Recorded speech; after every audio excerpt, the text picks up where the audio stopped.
Donc je m'appelle Gérald Bronner, je suis professeur de sociologie à l'université Paris Diderot, mais qui s'appelle maintenant l'université de Paris, c'est très récent.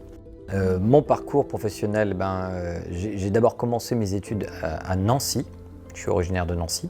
Puis la troisième année, j'ai voulu quitter Nancy et j'ai rejoint Grenoble pour faire mon master, tout simplement.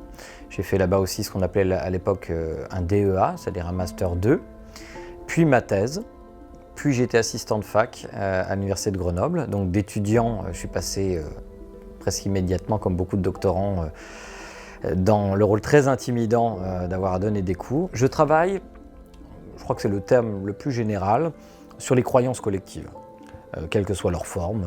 Mon mémoire de master d'ailleurs, de maîtrise, que j'ai fait à Grenoble, sous la direction du professeur Jean-Pierre Sironneau, pour lequel j'ai beaucoup d'affection.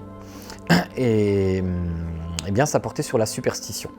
Voilà. Donc très tôt, je me suis intéressé à ces questions, à la question des sectes par exemple. Je me suis intéressé à la question de l'abandon de la croyance au Père Noël. Enfin, les croyances sous toutes leurs formes en réalité.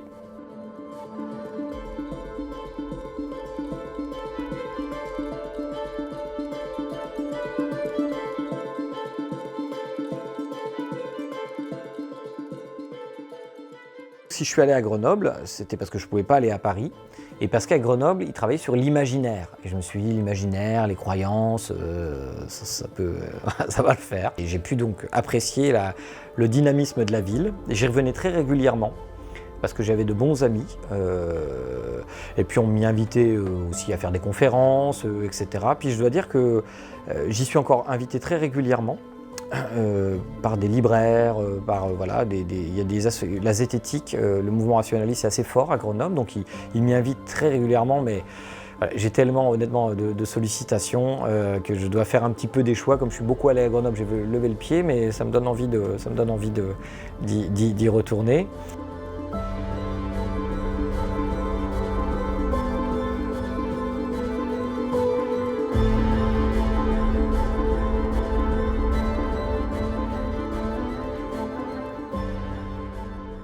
Comment enseigner l'esprit critique à l'université? Je pense qu'on devrait le faire à l'université comme on le fait ailleurs, enfin avec la même philosophie. Évidemment, on a là peut-être un parterre d'individus qui sont plus équipés intellectuellement, donc peut-être on peut approfondir un certain nombre de choses.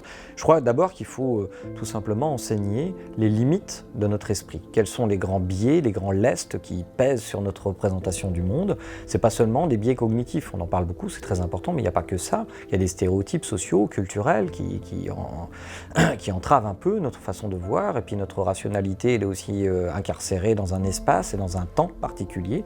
Donc faire de toutes ces limites déjà les grandes étapes de la connaissance de soi-même, de sa propre pensée. C'est à partir de là qu'on peut faire sa déclaration d'indépendance mentale. Quand on essaie de changer de point de vue, ça nous coûte énergétiquement quelque chose, c'est tout à fait documenté.